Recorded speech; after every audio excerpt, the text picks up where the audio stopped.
Pues nada, ahora sí, vamos a iniciar con los temas como tal, con el contenido teórico. Les digo, vamos a empezar con una clase que ustedes ya vieron, que es generalidades, en donde vamos a ver conceptos clave, mecanismos celulares, anomalías, y luego vamos a pasar al tema que van a ver en la siguiente semana, que es espermatogénesis. De doctores que les puedan haber tocado y todo eso, cada doctor tiene su método de evaluación, entonces algunos sí los van a poner a dar clase, otros no, pero mi recomendación, siempre vayan con la diaria estudiada, porque nunca saben cuándo los van a pasar a exponer, ¿va? Hablando de generalidades de la embriología, empezamos con esta clase de aquí, que es microscopía. La neta es una clase que no es para examen, no ocupan aprenderse nada de microscopía para examen, jamás lo han preguntado, pero sí les da como una introducción a lo que es lab de embrio. ¿Por qué? Porque en lab de embrio la mayoría de los doctores sí los ponen a usar el microscopio, otros nada más proyectan la imagen en la pared, ¿no? En el proyector y la explican. Pero bueno, hablando de microscopía, en embriología se usan dos. Esto no quiere decir que sean los únicos que existen, pero para embrio usamos el fotónico y el estereoscópico. Aparte tenemos microscopías electrónicas de transmisión, de barrido, de microfluorescencia, etcétera. Ok, existen muchos tipos de microscopía, pero para embrio vemos dos. Los demás los van a ver en segundo semestre en esto, ¿va? El microscopio fotónico, que nos ayuda a ver cortes histológicos. Son imágenes virtuales y se les llama así porque solamente las podemos ver en dos dimensiones, es decir, son imágenes planas, que es como van a ver la mayoría de los cortes en embrio. Y el microscopio estereoscópico nos ayuda a ver partes completas, disecciones. Es una imagen real. ¿Qué significa esto? Que la podemos ver en tres dimensiones. Es decir, podemos verle la profundidad a la imagen, como es el caso de este lado, en donde podemos ver, por ejemplo, aquí un piojito. ¿Ok? Y para poder apreciar esas imágenes existe todo un proceso que se llama proceso histológico. ¿Ok? Proceso histológico. Básicamente haces un corte, luego ese pedacito lo vuelves a seccionar, lo calientas, le agregas químicos, lo enjuagas, le pones otros químicos y así te vas. Es todo un proceso muy largo que tienes que llevar a cabo para poder llevar este proceso, ¿va? Es un proceso así súper extenso. Pero ahorita lo único que nos importa es este pedacito que es la tinción. Después de que nosotros empezamos con nuestros cortes y todo eso, llega un punto en donde pierde el color. Y para poder apreciar las estructuras le tenemos que agregar un colorante. Ese colorante es la tinción, ¿ok? Y en embrio se usa mucho hematoxilina y eosina. Lo van a ver en el libro abreviado como HY, ¿ok? Siempre que vean de que HY, corte histológico de no sé qué, significa hematoxilina y eosina, que son dos colorantes. La hematoxilina, que es azul, y la eosina, que de hecho la palabra eosina viene de una diosa griega que significaba amanecer y se veía el amanecer rosita, de ahí viene el nombre, ¿ok? Que vas a tener una tinción azulita y una rosita y casi siempre nos van a dar imágenes de este tipo entre morado, rosita, rojizo, ¿ok? Por ejemplo, esta de acá es un corte túbulo seminífero, ya lo van a ver en la siguiente clase. Acá tenemos espermatogonias, espermatocitos primarios, espermátides y la luz del túbulo seminífero. Esto es la pared del túbulo y en estos espacios entre los túbulos encontraríamos otras celulitas que aquí no vienen señaladas, que de hecho no se alcanzan a ver, pero son las células de Leydig, que ya lo van a ver en el tema de gameto masculino. Otras tinciones que podemos ver dentro del área de embrio son impregnación argéntica, sales de plata para tejido reticular o tejido nervioso, el frotis sanguíneo que usa la tinción de Giemsa-Wright, esta la van a ver en histo, la van a ver en fisio, en embrio creo que no se ven ningún tipo de frotis, pero en biocas sí llegan a sacar sangre. El transparentado de Dawson, que nos sirve para ver estructuras óseas. Primero haces el aclaramiento y queda todo el producto transparente. Le agregas rojo de alicirina y se le pega a los huesos. Y el montaje en bloque, que es básicamente ver la estructura en parafina. ¿Ok? Luego pasamos a la terminología de posición. Esto nos permite estudiar la disposición de dos estructuras en contraste, es decir, cómo está una con respecto a otra. Y al hablar de terminología de posición, tenemos una diferente para el feto que para una persona normal, porque nosotros podemos aplicar la terminología anatómica que van a ver en segundo semestre para nosotros mismos como personas. Pero un feto, un producto, fíjense que tiene aquí. Esto de aquí en un producto es una curvatura, ¿ok? Esta curvatura hace que no podamos referirnos al feto de la misma manera con la que nos referimos a una persona normal adulta ya. ¿Ok? Esa curvatura hace que tengamos que utilizar otra terminología. En este caso, si está en dirección a la cabeza, vamos a usar el término de cefálico craneal. Si está en dirección a los pies o a la cola del embrión, vamos a usar el término podálico caudal. Si está en dirección a la espalda, vamos a utilizar el término dorsal. Y si está en dirección al vientre, en dirección anterior, vamos a usar la terminología de ventral. Y es importante mencionarles que si hablamos de movimiento, esa terminología va a cambiar a la hora de finalizar la palabra. En vez de AL, vamos a poner AD. Es decir, si se mueve ventral, vamos a decir ventrat. Si se mueve dorsal, vamos a decir dorsat. ¿Ok? Vamos a terminar con AD. ¿Va? Ahora, viéndolo de frente, si está en dirección a la línea media, pues medial. Y si se aleja de la línea media, lateral.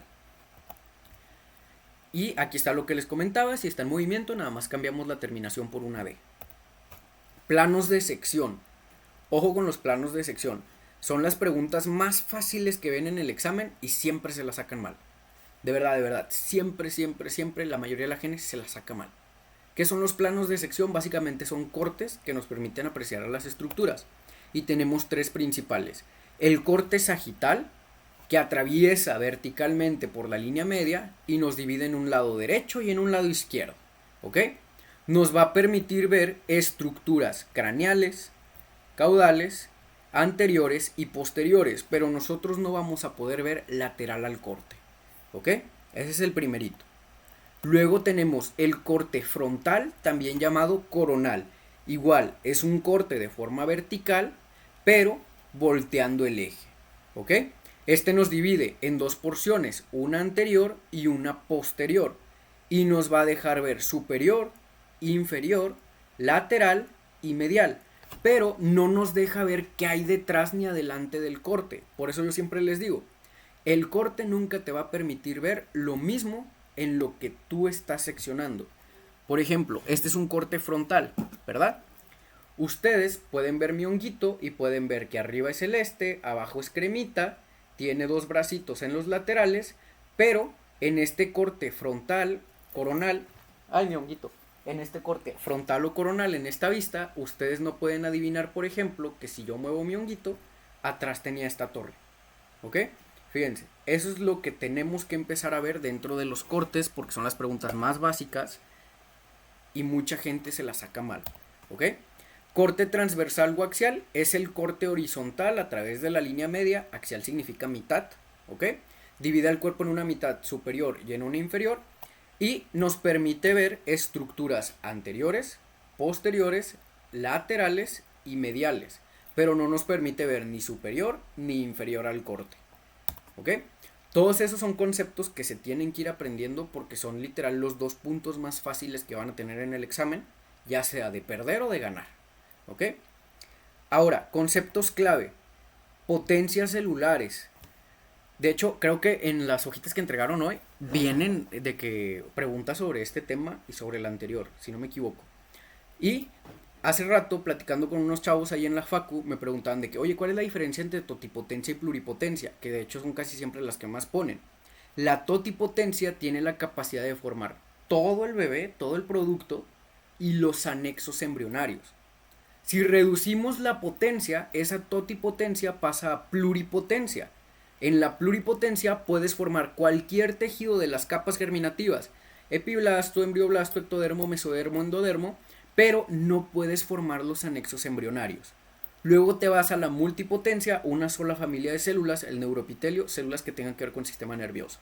Mesénquima, pues, células del mesodermo. Luego, bipotencia, solamente hay un caso, y creo que no se los han mencionado en clase ni se los van a mencionar en primer parcial, que es el hemangioblasto. Es una célula que se origina en unos islotes que se originan en la pared del saco vitelino para formar corazón.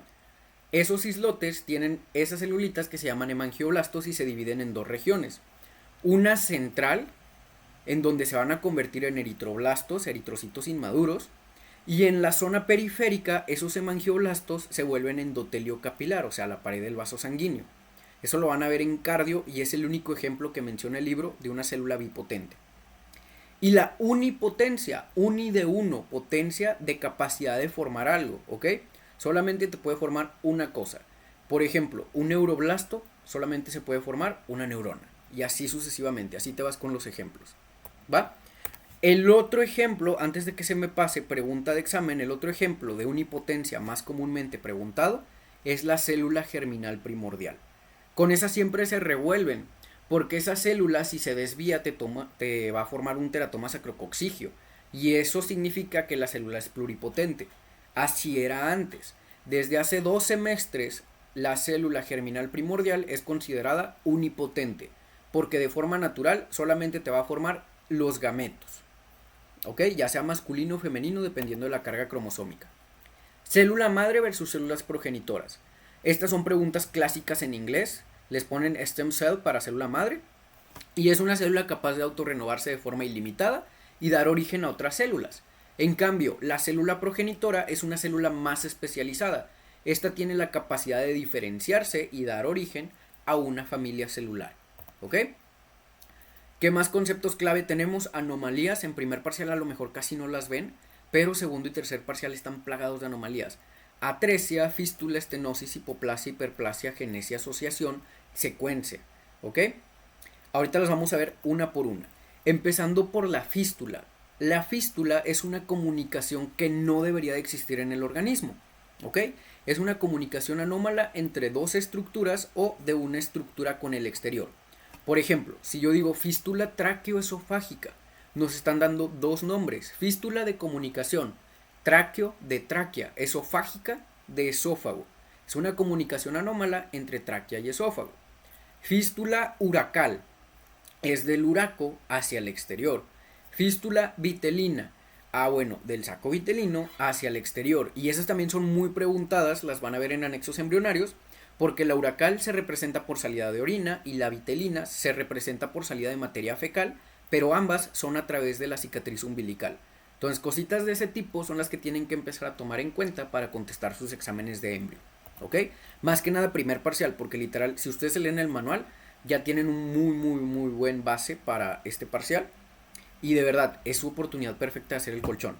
Porque luego llega segundo parcial y mucha gente no sé por qué se le complica cardio. La neta a mí se me hace un tema muy bonito. Osteo también de repente se pueden clavar con eso. Y luego llega tercer parcial, que es el más pesado porque tiene uro y tiene neuro. Y mucha gente de eso ya no se recupera para el final. ¿Ok? Entonces ustedes traten de hacer su colchón en este primer parcial, en segundo parcial principalmente también. Y en bioca también, de primer a tercer parcial, traten de hacer su colchón, chavos. ¿Va? Atresia, la palabra o el prefijo más bien a significa sin. Tresia es de comunicación. Es una falta de comunicación de una estructura. Se los pueden poner también como que llega a un fondo de saco ciego. ¿Va? La fístula, comunicación anómala. La atresia, no hay comunicación. Son cosas contrarias. La hipoplasia. Hipo significa bajo. Plasia, desarrollo. Es el desarrollo incompleto de alguna estructura. Acá vemos una hipoplasia pulmonar. Fíjense los pulmones normales y de este lado uno está más chiquito. ¿Ok? Es una falta de desarrollo o un desarrollo bajo de algún tejido, órgano o estructura del cuerpo. Ahora, caso contrario, la hiperplasia. Hiper, mucho. Plasia, desarrollo. Hay una intensa proliferación celular que hace que algo aumente de tamaño. ¿Cuál es el ejemplo más común que nos ponen? La hiperplasia de la próstata, ¿ok? La hiperplasia prostática, que de hecho es un pre a que te dé cáncer. Por eso se le checa a los hombres a partir de cierta edad, pero lo van a ver en breve, ahorita no se claven. Agenesia, igual, todo lo que tenga que ver con embrio muchas veces son etimología. A, sin. Genesia viene de la palabra génesis, como en la Biblia, creación, ¿ok? Sin, creación de algo. ¿Ok? Es la ausencia total de una estructura.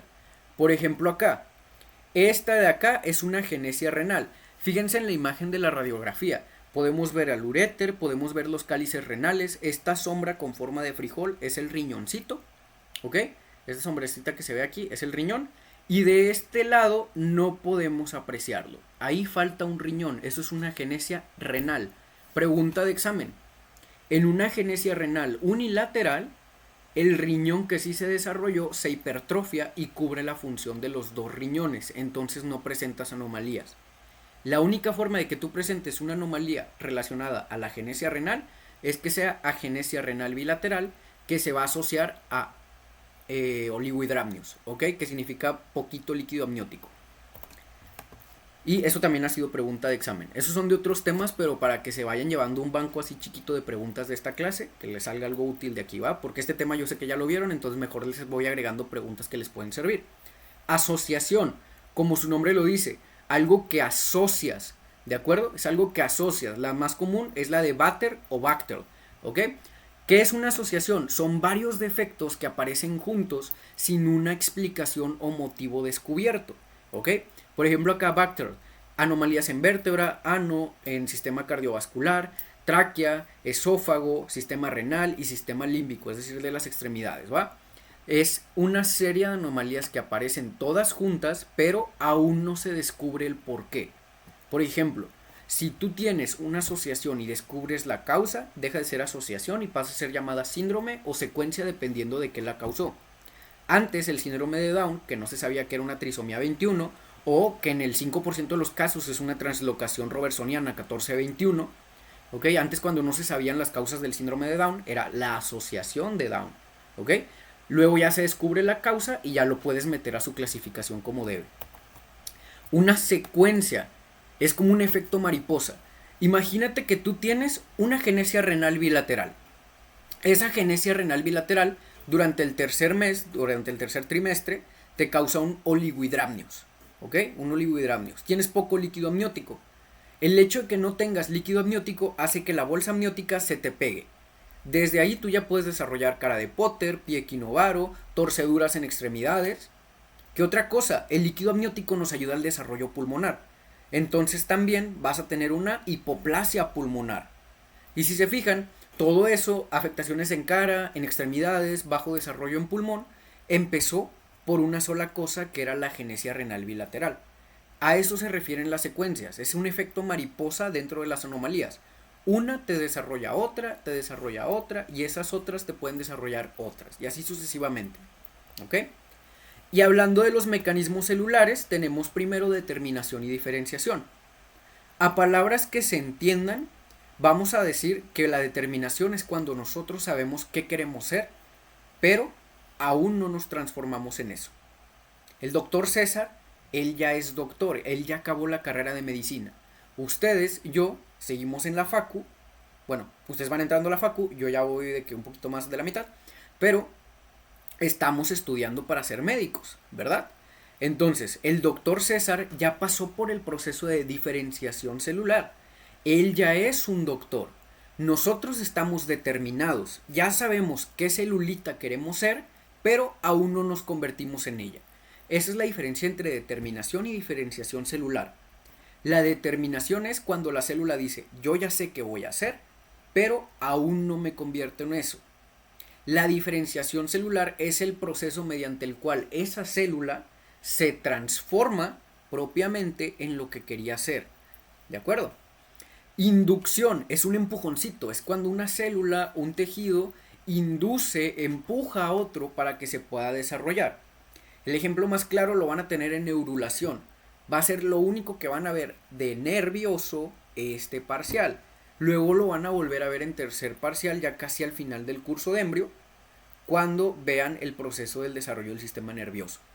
Pero de forma normal tenemos esto de aquí en pantalla: mesodermo adyacente y notocorda. Sépase que cuando vean mesodermo adyacente hace referencia al mesodermo somítico, ¿ok? Mesodermo adyacente es mesodermo somítico, porque en muchos lados no lo mencionan, ¿de acuerdo? Entonces, que sepan que es lo mismo. Arriba tendríamos una capa de ectodermo, y este ectodermo, fíjense cómo aquí hay un ganchito con la BMP4, que es Protein Morphogenic Bones, algo así, proteína morfogénica ósea número 4, ¿de acuerdo? Y este ganchito lo que hace es inhibir la diferenciación del ectodermo.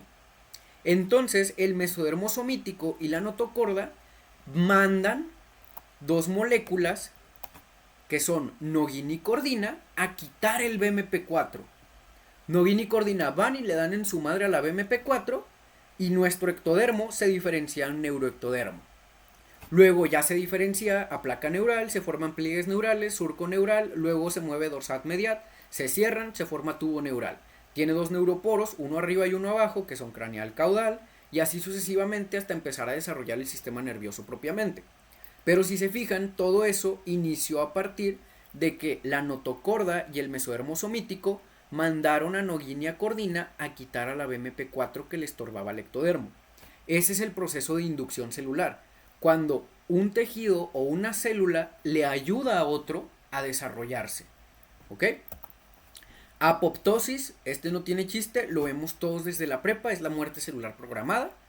Tiene su porqué, hay procesos de citocromo P, hay procesos que tienen que ver con ahí el flujo de calcio dentro y fuera de la célula. Hay muchos procesos bioquímicos que ocurren en esto, pero ya lo van a ver más a fondo, creo que en Bioca y en Histo en segundo semestre también lo vuelven a ver, es de los primeros temas de cómo ocurre la apoptosis. Ahorita lo único que necesitan es saber qué es muerte celular programada. ¿Va? Proceso de migración es cuando una célula se mueve a otro lado para poder desarrollarse. Hasta ahí. Les digo, son cosas que son de que conceptos súper básicos que casi no vienen en el examen, pero pues tampoco hay que ignorarlos, ¿no? Porque es la introducción a su materia, que es embriología. Que de hecho, yo siempre les digo que a mi embrio se me hace muy bonito porque habla del inicio de la vida, habla de cómo se desarrolla el inicio de la vida. Es una materia que ven en el inicio de la carrera. Entonces, para mí simboliza el inicio de muchas cosas, porque es el inicio del estudio de la vida, el inicio de un ser humano, el inicio de la carrera de medicina, porque se ve en primer semestre. Y ya si se quieren ir un poquito más feo, para muchos llega a ser la primera materia que reprueban en su vida, que yo espero que no sea el caso de ustedes, yo me voy a encargar de que no sea el caso de ustedes, pero pues sí simboliza muchas cosas de que, como lo primero de todo, ¿no? La división celular, tenemos dos ciclos que son mitosis y meiosis, ambos ocurren de la misma manera, tienen las mismas fases, que son lo de Prometeana Tejer, ahorita vamos a ver la mnemotecnia, pero tienen una diferencia. Y es que la mitosis puede ocurrir en todas las células del cuerpo, pero la meiosis es exclusiva de células sexuales. ¿A qué me refiero con células sexuales? Ovogonias, espermatogonias, espermatocito primario, el ovocito, ¿ok? Células sexuales específicamente son de la meiosis. ¿Cuáles son sus fines? De la mitosis, dar 2 células hijas con la misma carga genética. De la meiosis, 4 células hijas con la mitad de la carga genética. Este proceso lo podemos ver más a fondo, que aquí están las fases, lo de Prometeana tejer o Prometeana telefoniar, dependiendo de quién les diga la mnemotecnia, que son profase, metafase, anafase y telofase. Tienen que saber que el ADN se fragmenta y la membrana nuclear se desintegra, o que si los cromosomas se adhieren a microtúbulos y todo eso, la neta no, que sí tienen que saber cómo se ven, porque si hay imágenes de laboratorio y si las han preguntado, tienen que saber cómo se ve en cada fase. En la profase van a ver todo el material genético en el centro, va a aparecer una arañita. En la metafase van a ver una línea en medio de la célula, como una línea de meta. En la anafase van a ver 2 líneas que se están alejando. Y en la telofase van a ver una célula con forma de 8, que aquí se está dividiendo, pero aún no ocurre la citocinesis. Entonces sigue siendo una sola célula. Y aquí hay unas subfases de la división celular, específicamente de la profase, que son lesigoapaquita día a día, leptoteno, cigoteno, paquiteno, diploteno y diacinesis. De aquí el diploteno es importante, lo van a ver en ovogénesis por qué, y es pregunta de examen. ¿Ok? Esta es la mnemotecnia que les decía, Prometeana tejer o Prometeana telefoniar. Y ahora sí, alteraciones cromosómicas. Vámonos así de aquí un poquito más rápido para darles el tema que les importa, que es gameto, porque esto ya lo vieron en clase, entonces me imagino que se les ha de hacer de aquí un poquito más tedioso, ¿no? Defectos cuantitativos y cualitativos. Cuantitativo habla de cuánto, cantidad. Cualitativo habla de algo descriptivo, algo que podemos ver, cualidad, ¿ok? En los defectos cuantitativos tenemos poliploidías y aneuploidías, ¿ok? Tienen que saber que una euploidía hace referencia al número normal de cromosomas que tenemos, que es 46, eso para el departamento, ¿ok? Es definición del departamento de embrio. Defectos cuantitativos. Tenemos poliploidías y aneuploidías. Las poliploidías es un múltiplo superior a 2 euploidías, es decir, de 23 en 23. Si tenemos una triploidía, en vez de tener 46 cromosomas, pues vamos a tener 69. Una tetraploidía, pues 92, ¿ok? Cuando sumas un par completo de cromosomas enteros, un juego completo de cromosomas. Y las aneuploidías son anomalías de la no disyunción. Esto quiere decir que durante la meiosis ocurrió un fallo, ¿va? Y tenemos trisomías y monosomías. Las trisomías, tetrasomías, pentasomías hacen referencia a la suma de un cromosoma al juego de cromosomas que ya teníamos. Es decir, en vez de tener 23, vamos a tener 24. En vez de tener 46, vamos a tener 47 y así nos vamos. Y la monosomía hace referencia a los cromosomas sexuales. Se tienen que saber que Down es 21, Patau 13 y Edwards 18. Para contestar el manual sí, para examen no. En las monosomías, la única compatible con la vida es Turner, que es 45X0, falta un cromosoma sexual, y sobrevive el 1% para embrio. En gene van a ver que ya subió de que al 10-15%, algo así, pero todo eso ya lo van a ver conforme vayan avanzando en la carrera. Y ahora sí, los defectos cualitativos de lesión, pérdida de un segmento del cromosoma. ¿Qué le pasó? Sepa la madre, nada más se perdió y ya. Inversión. Tenemos de que, por ejemplo, estos son los dos cromosomas normales, un juego de cromosomas, este es un par, y uno se invierte, se voltea. O un pedacito, digamos que esta tapita que debería estar arriba, ahora se pasa para abajo. Tal cual el nombre nos lo está diciendo, se invierte el segmento. Translocación. Fíjense aquí. Aquí tengo la camarita, se alcanzan a ver las dos puntas. Es más, voy a cambiar a este y este. Fíjense, para que sean más diferentes los colores. Se ve un color azul y un color rosa. ¿Qué pasa en la translocación? Digamos que yo le quito a este cromosoma la tapita y le quito a este también su tapita. Ahora le pongo al rosa la tapita azul y al azul la tapita rosa. Si se fijan, ahora el pedacito que estaba aquí se movió para acá y el que estaba acá se movió para acá. Eso es una translocación, el intercambio de material entre dos cromosomas. Y hablando de translocaciones, tenemos de dos tipos, robertsoniana y no robertsoniana. ¿De qué depende? De si el cambio es equitativo o no. Pero ustedes nada más necesitan saber ahorita que la translocación es cuando dos segmentos de cromosomas intercambian de lugar, ¿ok? Y el isocromosoma, este se me hizo raro porque no sé si hay algún alumno irregular por aquí, pero en su clase no lo mencionaron, pero en su examen parcial, en su primer parcial del semestre pasado, sí lo preguntaron. ¿Cuándo es un isocromosoma? Es un corte transversal a un juego de cromosomas que nos da como resultado un cromosoma con dos brazos pequeños y un cromosoma con dos brazos largos.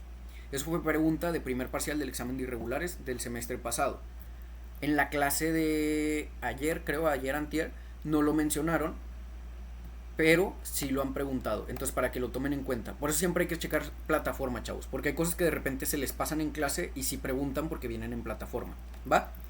Anomalías congénitas. Un defecto congénito significa al momento del nacimiento, ¿ok?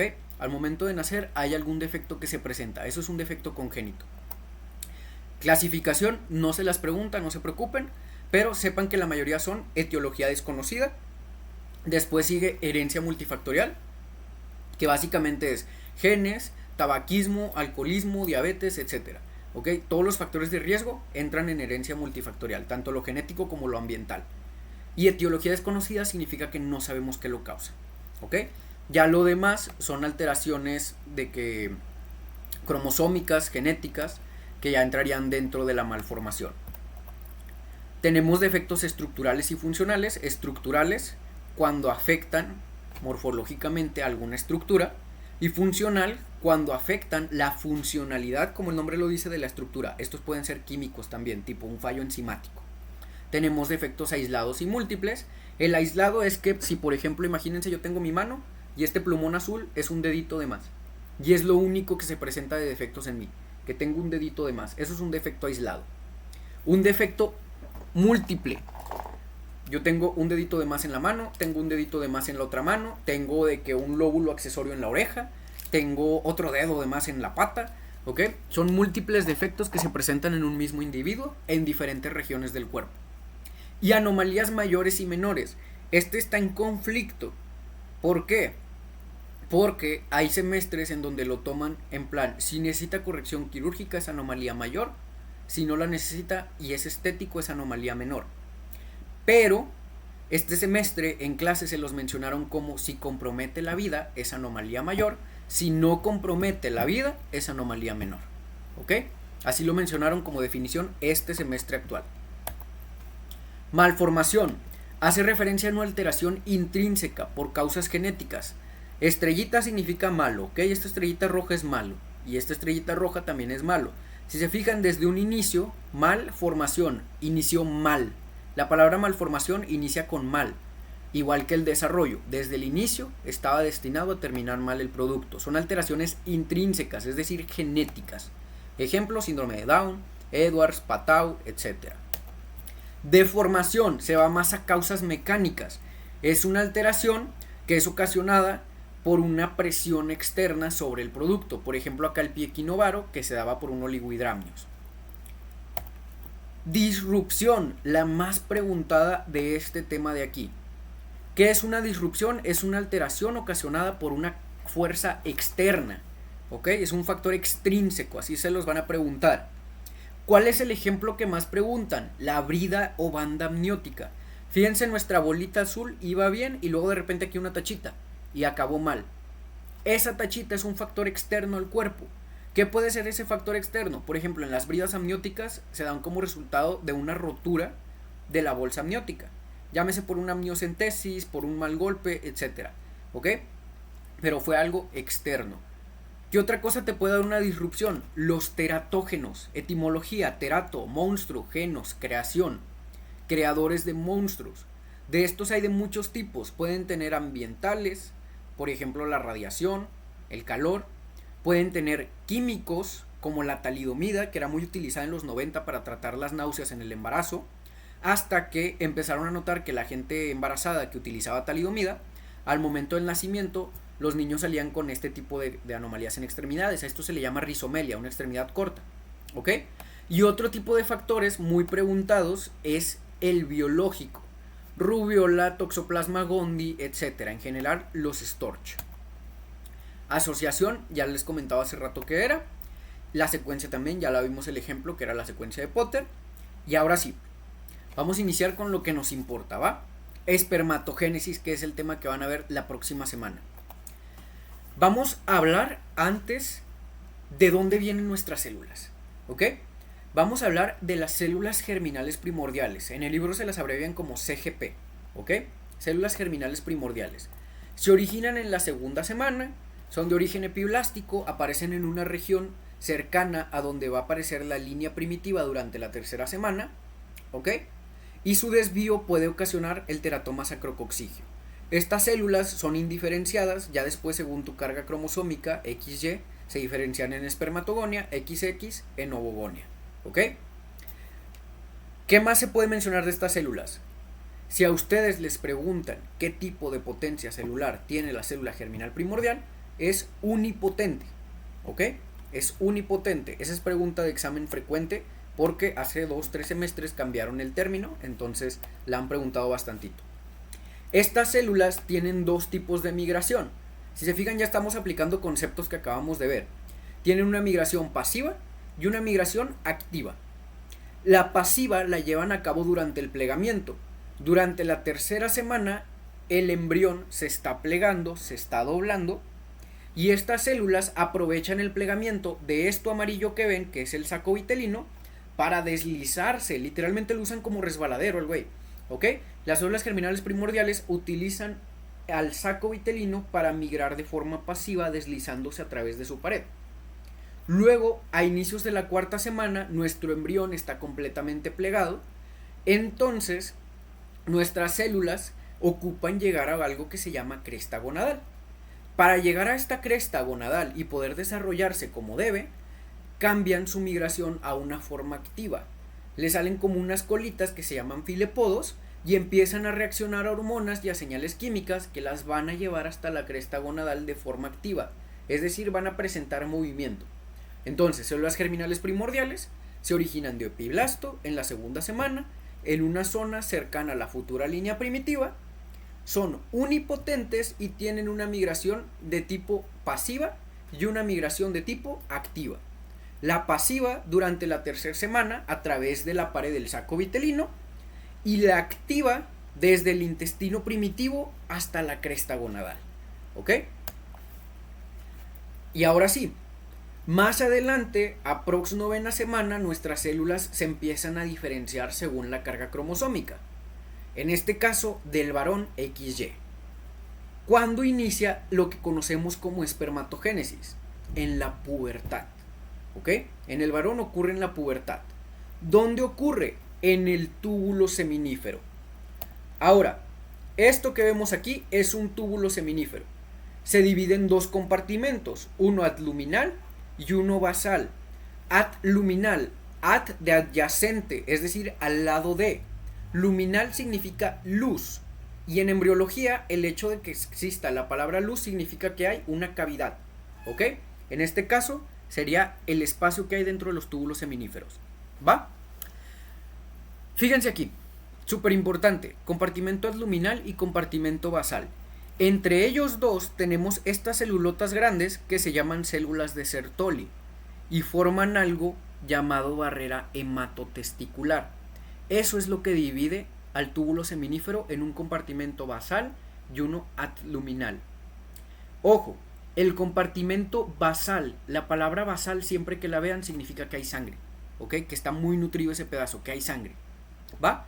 Y fíjense, en el compartimento basal tenemos células no maduras con acceso libre a sangre, como la espermatogonia. En el compartimento adluminal tenemos células maduras, y ojo aquí con la palabra, protegidas, ¿ok? Protegidas. La célula de Sertoli, que está en todo el grosor del túbulo seminífero, divide al túbulo en dos compartimentos. Verán, la espermatogonia tiene 46 cromosomas, ¿ok? El espermatocito secundario, la espermátide, el espermatozoide, tienen 23 cromosomas. Si se fijan, tienen la mitad de los cromosomas que el ser humano normal tiene. ¿Qué hay en nuestra sangre? Nuestro sistema inmune. Y ese sistema inmune es como un policía que va con un sensor y va checando nuestras células. ¿Tú tienes 46 cromosomas? Sí. ¿Y tú? Sí. Llega con el espermatocito secundario, la espermátide, el espermatozoide. ¿Tienes 46 cromosomas? Híjole. No, carnal, yo tengo 23. Tú no eres de aquí. Saco mi pistola, saco mi navaja y traca, te desaparezco. ¿Ok? Esa es la función de que exista la barrera hematotesticular. Protege las células maduras de la sangre porque nuestro cuerpo no las reconoce como propias, porque no tienen sus 46 cromosomas. Esa es su razón de existir. En cambio, la espermatogonia, que sí tiene sus 46 cromosomas, no tiene pedos en tener contacto con la sangre, por eso está en el compartimento basal. ¿Ok? Es lo primero que deben de saber. Ya entrado a una imagen normal, veríamos algo así. Este es un corte de testículo, todos estos son túbulos seminíferos, y aquí tenemos todas las células. Hay cortes en donde vamos a tener un acercamiento mayor, ya lo vamos a ver más adelante. La regulación hormonal. Las hormonas no tienen pierde en primer parcial, racilla, son las mismas para el hombre que para la mujer. GnRH, FSH y LH, que es Release Hormone Gonadotropin, liberadora de gonadotropinas, FSH, hormona folículo estimulante, y LH, hormona luteinizante. Todo empieza en el hipotálamo. El hipotálamo libera hormona liberadora de gonadotropinas hacia la adenohipófisis. La adenohipófisis en respuesta libera dos hormonas, LH y FSH. La LH, hormona luteinizante, se va hacia la célula de Leydig y la estimula para que libere testosterona. Esta testosterona entra al túbulo seminífero y ayuda a la maduración de los gametos. Por otro lado, la FSH, hormona folículo estimulante, estimula la célula de Sertoli y esta en respuesta libera dos hormonas, AMH e inhibina. ¿Ok? AMH e inhibina. La AMH se llama hormona antimulleriana. En tercer parcial van a ver los conductos paramesonéfricos o de Müller, que son dos tubitos, que se juntan y forman al primordio uterovaginal. El hombre no tiene ni útero ni vagina, entonces lo que hacen es inhibir el desarrollo de esos conductos. Y la inhibina, por su parte, lo que hace es regresarse arriba y apagar el eje. ¿Va? Luego, vamos a entrar a la fase proliferativa. Para la fase proliferativa de la espermatogénesis tenemos al inicio una espermatogonia llamada AS o A simple, que pasa a ser A1. Luego se divide hasta formar 32 celulitas, aquí están todas juntas, y pasan a ser llamadas espermatogonias B. Estas espermatogonias B ahora sí se separan y te dan como resultado al espermatocito primario preleptoténico, ¿de acuerdo? Ya que tú tienes tu espermatocito primario preleptoténico, entras a la fase meiótica. ¿Cuál era la función de la meiosis? Reducir la carga genética, ¿ok? Aquí es donde vamos a tener nuestra reducción de material para que nuestro espermatozoide tenga 23 cromosomas, ¿va? Iniciamos con un espermatocito primario que tiene 46 cromosomas y entra la meiosis 1. Aquí ocurre la variación de la especie en la profase 1, ¿ok? 1 con 1, 2. Sale como espermatocito secundario que tiene 23 cromosomas replicados o bivalentes, es decir, valen por 2. Esta celulita vale por 2 células, esta celulita vale por 2 células. Entonces hay que reducir otra vez ese material genético.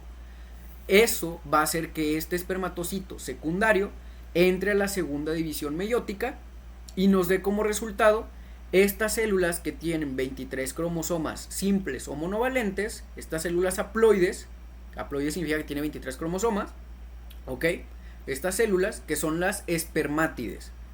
Una vez que tenemos nuestras espermátides, vamos a entrar a la espermiogénesis, que es la maduración morfológica de la espermátide para que se pueda convertir en un espermatozoide. Tenemos que el acrosoma se va a formar por el aparato de Golgi y cubre los 2/3 anteriores de la cabeza del esperma, y este se va a dividir en dos membranas, una interna y una externa. La externa no nos importa, la interna sí. ¿Por qué? Porque tiene las HAT. Fíjense cómo el acrosoma parece un gorrito aquí en la cabeza. HAT es gorrito en inglés. Estas tres enzimas, hialuronidasa, acrosina y tripsina, nos van a ayudar en el proceso de fecundación. Por eso son importantes. Ahora, sobre la estructura del espermatozoide, no se las preguntan, no se preocupen, pero tiene un anillo, tiene un cuerpo pericentriolar que tiene mitocondrias que se encargan de dar energía, un filamento axial, que es esta línea roja que vemos adentro, es como el esqueleto del esperma, y viven aproximadamente 72 horas poseyaculación. Anomalías, tenemos azoospermia, a sin zoospermia, espermatozoides. Oligospermia, oligo poco, espermia, espermatozoides, poquitos espermatozoides. Astenosospermia hace referencia a una alteración en la movilidad. Esta se asocia a la falta de dineína, que nos da un síndrome de Cartagener. Eso lo van a ver más a fondo en Bioca, aquí en embrión nada más como que lo mencionan sobre encima. Y la teratosospermia, terato monstruo, zoospermia de espermatozoides. Son espermatozoides con alteraciones morfológicas. Por ejemplo, si está muy cabezón, globosospermia. Si tiene 2 flagelos, biflagelar. Si tiene 2 cabezas, bicéfalo. Y aquí es importante mencionar que el 10% de los espermatozoides presentan anomalías.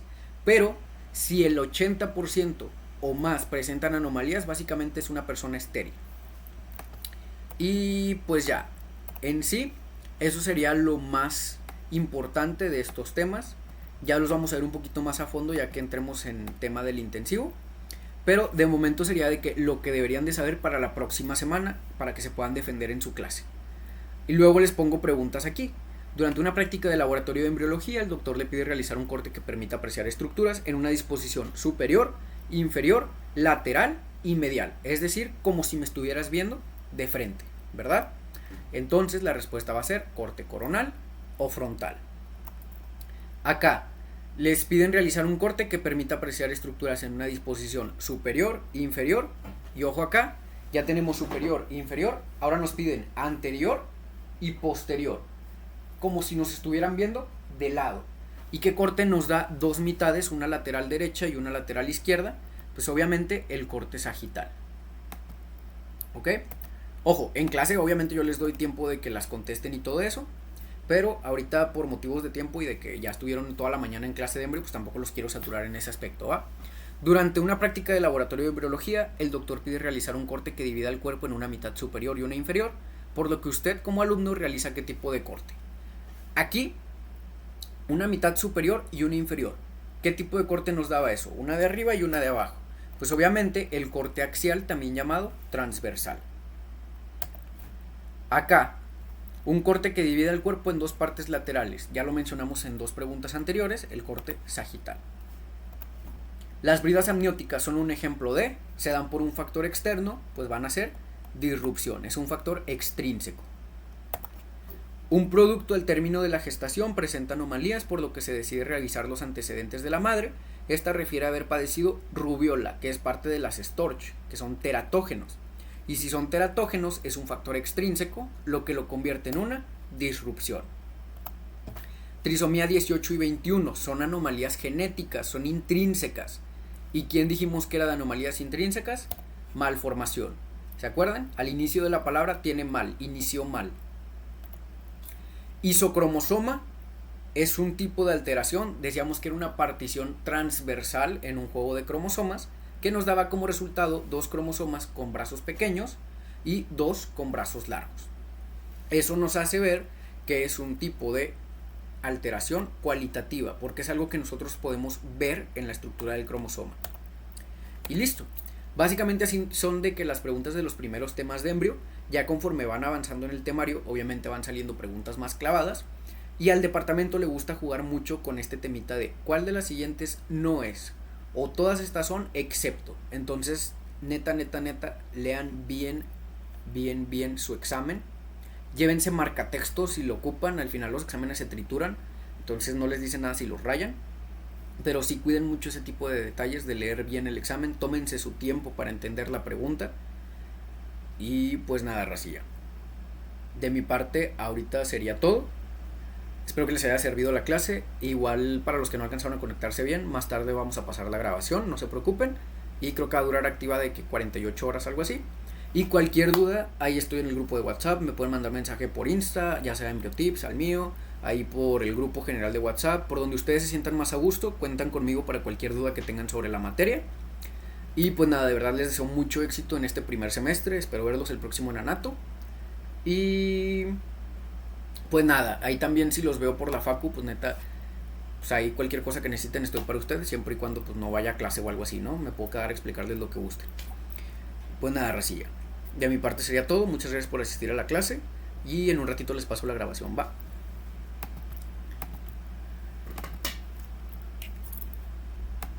Ah, perdón, yo me llamo Héctor Aguiñaga, soy compañero de ustedes de ahí de la facu.